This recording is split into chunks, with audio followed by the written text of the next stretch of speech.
Mesdames, Messieurs, bonsoir et bienvenue à vous dans cette édition. La Poste, longtemps considérée comme un service public incontournable, fait face aujourd'hui à la concurrence du numérique et aux nouveaux modes de communication. Mais malgré ces mutations, elle continue d'occuper une place importante dans la vie de nombreux citoyens. Vous suivrez le reportage réalisé par Félicité Bouton dans cette édition. L'igname est un tubercule riche en énergie, fibres et vitamines, mais sa préparation peut altérer ses nutriments essentiels. Floriane Davois, nutritionniste diététicienne, nous explique comment cuire correctement l'igname pour en tirer le meilleur. Et puis, la mission Christ révélée aux nations a conclu vendredi 3 jours intenses de jeûne et prière. Reportage à suivre également dans cette édition. Direction tout droit au camp de prière de la montagne de Sion de Voussa, où la mission Christ révélée aux nations a conclu vendredi 3 jours intenses de jeûne et prière. Reportage signé Félicité Bouton et Olivier Bombelou. La mission Christ révélée aux nations a bouclé ce vendredi son programme de 3 jours de jeûne et prière.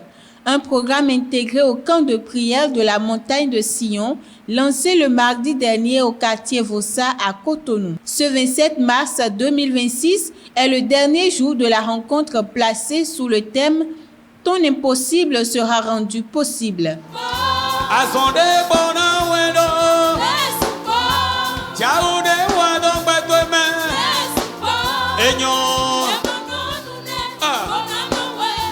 Le message de cette soirée est consacré aux actions de grâce après des jours de supplication et d'intercession. Mais on fait les choses et à des moments donnés, on ne rend pas grâce à l'Éternel. Nous devons lui rendre grâce. Il y a des gens qui voient leur nez, ils ne rendent pas grâce. Ils dorment bien, ils se réveillent, mais ils ne rendent pas grâce. Ils mangent, ils ne rendent pas grâce. Ils sont libres, mais ils ne rendent pas grâce. Ils travaillent, mais ils ne rendent pas grâce. Ils ont les 2 pieds, ils ne rendent pas grâce. Ils ont les 2 yeux, ils ne rendent pas grâce. Est-ce que quelqu'un peut dire grâce à l'Éternel?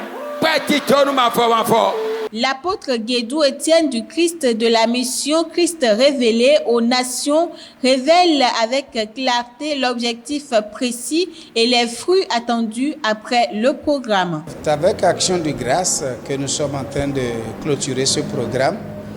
C'est un programme qui est le tout premier du camp de prière et de retraite spirituelle que nous avons inauguré le mardi 24 mars. Donc à la suite de l'inauguration, nous avons commencé le tout premier programme du camp de la montagne de Sion depuis le mercredi et nous sommes en train de l'achever aujourd'hui en apothéose à la gloire du Seigneur Jésus. L'objectif principal que nous sommes fixés, c'est de posséder non seulement ce quartier, mais tout Cotonou et tout le Bénin pour Christ. Ce que nous voulons voir, c'est les vies transformées. Et nous voulons aussi que les fils et les filles du royaume, du corps de Christ, viennent découvrir cette montagne de prière, ce centre de prière. Joie, révélation, transformation et bien d'autres, chaque participant livre ses impressions. Après 3 jours de jeûne et prière, je suis ressortie en force, comblée, heureuse, plus heureuse que jamais, car j'ai énormément reçu ce qui autrefois m'était impossible. J'ai l'assurance et la confiance que je l'ai déjà obtenu. Je ne suis plus inquiète, je suis débordante de joie. C'est un programme qui m'a permis d'agrandir ma foi dans le Seigneur, qui m'a permis d'avoir encore de l'espoir. Là où j'étais déjà, je me voyais déjà abandonnée, troublée, j'ai retrouvé la force qu'il faut. Et je sais maintenant que tous mes doutes, l'Éternel pouvait les amener en accomplissement et m'aider à réaliser mes rêves. Et ce que sa bouche a dit, je sais que sa main l'accomplira. Expérience vécue, vie changée et le meilleur reste à venir. On change de registre. L'igname occupe aujourd'hui une place de choix dans la gastronomie béninoise. Pour valoriser les saveurs d'ici et transmettre un savoir-faire ancestral, Valérie Baguidi a choisi d'en faire le cœur de sa cuisine. Elle nous parle des mets à base d'igname. À côté de l'igname pilé, on a notre fameux wassa wassa qui est une sorte de couscous à base d'igname. On a le ragoût d'igname. On a le dundu color, c'est-à-dire tebi siso, de l'igname frites, le shawarma d'igname, le pain d'igname, le gratin d'igname, les vermicelles d'igname. On a une kyrielle, on a beaucoup de plats qu'on peut faire. Tout ce que la pomme de terre peut nous aider à faire, je peux remplacer la pomme de terre par de l'igname, donc de l'igname sauté également. Donc ça fait partie des plats qu'on peut adapter à notre réalité chez nous. Parlons toujours de l'igname, aliment de base dans de nombreux foyers béninois, riche en énergie, fibres et vitamines, j'y arrive. Sa préparation peut altérer ses nutriments essentiels. Floriane Dabois, nutritionniste, diététicienne, nous explique comment cuire correctement l'igname pour en tirer le meilleur. La technique de faire cuire l'igname aujourd'hui nous fait perdre les valeurs nutritionnelles puisque la population aujourd'hui épluche d'abord l'igname avant de mettre dans de l'eau et de cuire et même ajoute du sel. L'idéal serait de ne pas éplucher, de bien laver l'igname, de les mettre dans l'eau, une petite quantité d'eau et de cuire. Et quand c'est cuit, c'est à table, on épluche et puis on mange l'igname. Là, les valeurs nutritionnelles sont conservées dans l'igname. Et si on veut juste une pincée de sel, et ça se fait à table. Nous savons que l'igname contient pas mal de minéraux et de vitamines. Et les minéraux et les vitamines en contact direct avec la chaleur s'évaporent. Donc, ce n'est plus bénéfique pour l'organisme. Le consommateur ne bénéficie plus de ça. Donc, il faudrait conserver ça. Ce qui veut dire qu'on doit laisser la peau, faire cuire avec la peau avant d'éplucher. Donc, ça s'épluche à table. La Poste, longtemps considérée comme un service public incontournable, fait face aujourd'hui à la concurrence du numérique et aux nouveaux modes de communication. Mais malgré ces mutations, elle continue d'occuper une place importante dans la vie de nombreux citoyens. Suivons ce reportage. Entre les envois de colis, les virements d'argent, les opérations de retrait, les paiements de salaire et le transport, la Poste garde un rythme soutenu. Pourtant, beaucoup s'interrogent. La Poste a-t-elle encore sa place dans un monde de plus en plus connecté? Il y a beaucoup de personnes à l'avènement des nouvelles technologies de l'information et de la communication en 2000 qui pensaient que la Poste allait disparaître avec le digital. Mais bien au contraire, c'est une opportunité pour nous au lieu d'être un obstacle pour la Poste. Donc pour nous, c'est une opportunité pour nous réadapter, pour réinventer nos produits, pour qu'ils puissent répondre aux besoins, aux attentes de la clientèle. Donc aujourd'hui, nous avons pu combiner le digital avec nos produits classiques, pour que les populations puissent voir que la Poste se modernise. La Poste d'hier, elle est révolue. Aujourd'hui, nous sommes vraiment dans une nouvelle dynamique pour pouvoir vraiment satisfaire davantage les populations. Sur le terrain, les agences postales s'adaptent.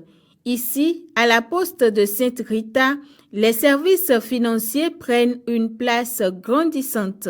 Actuellement, la Poste intervient dans le commerce électronique. C'est vrai, le courrier a baissé, le courrier papier a baissé, mais on a constaté qu'il y a un boom au niveau des colis à cause du commerce électronique. En dehors des colis, la Poste intervient aussi dans le transport. La Poste intervient dans le service financier, le service bancaire, à travers ses produits de l'épargne, à travers les crédits que la Poste accorde à ses clients. La Poste aussi intervient dans les assurances auto, assurances moto. Donc, à la date d'aujourd'hui, la Poste ne se limite pas au courrier. Son rôle a beaucoup évolué. Donc, sa place est toujours importante. La Poste paye aussi les salaires des fonctionnaires du Bénin. Pour cet usager, La fiabilité et la proximité restent les principaux atouts de la Poste. Naturellement, j'ai un compte à la Poste que j'essaie de tourner chaque fois. Je fais des dépôts de retrait de temps en temps quand le besoin se fait sentir. Il y a beaucoup de services que la Poste offre. Elle vend des romans, elle fait des tontines. Bon, beaucoup d'activités quand même que la Poste exerce qui, moi, m'intéresse spécialement. Raison pour laquelle j'ai un compte à la Poste que je fais de tourner chaque fois. Entre modernisation et tradition, la Poste cherche à rester ce lien de confiance au cœur de la société béninoise. Un service qui, malgré les changements, continue d'occuper une place importante dans le quotidien des citoyens. Un dernier élément pour clore cette édition, le centre hospitalier international de Calavi, longtemps attendu par les populations béninoises, est désormais opérationnel, marquant un tournant décisif dans le système sanitaire national. Cette infrastructure de référence, conçue selon les standards internationaux, vient répondre aux défis majeurs liés à la qualité du soin et à la prise en charge des pathologies complexes au Bénin. Suivons ce reportage que nous propose Némi Dera. Érigé au cœur de la commune d'Abomey-Calavi, cet hôpital ultramoderne dispose d'une capacité de plus de 430 lits et s'articule autour de plusieurs pôles spécialisés allant des urgences à la réanimation en passant par l'oncologie, la cardiologie, la neurochirurgie et bien d'autres disciplines médicales de pointe. Le CHIC, le Centre hospitalier international de Calavi, est un hôpital de recours, donc au sommet de la pyramide sanitaire béninoise.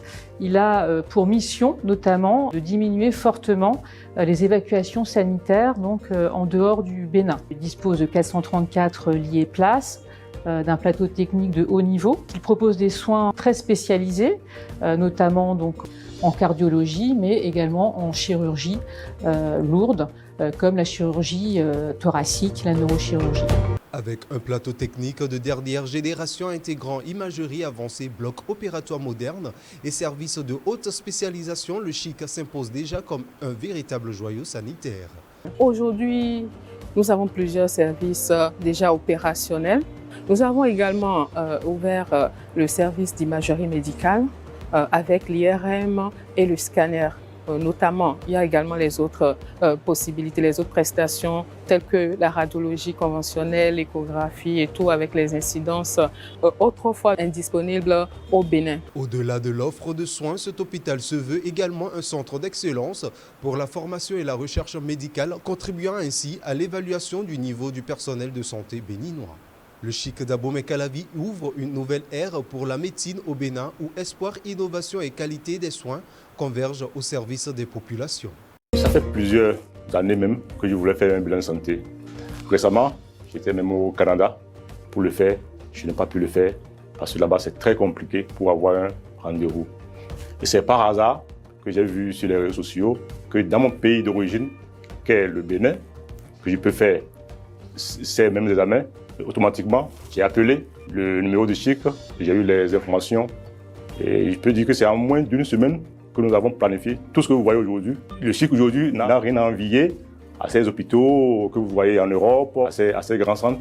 Et nous remercions vraiment le gouvernement de notre pays pour avoir eu cette idée, pour avoir donné cette occasion aux Béninois de se faire soigner dans leur pays. Désormais fonctionnel, il incarne la vision des autorités de doter le pays d'un système de santé performant, accessible et compétitif à l'échelle sous-régionale. Mesdames, Messieurs, c'est tout pour cette édition. Merci pour votre attention. N'oubliez pas de vous abonner, de nous suivre également sur les canaux digitaux Facebook, YouTube, Instagram, TikTok et Insta. Je vous retrouve la semaine prochaine. Plaise au Seigneur.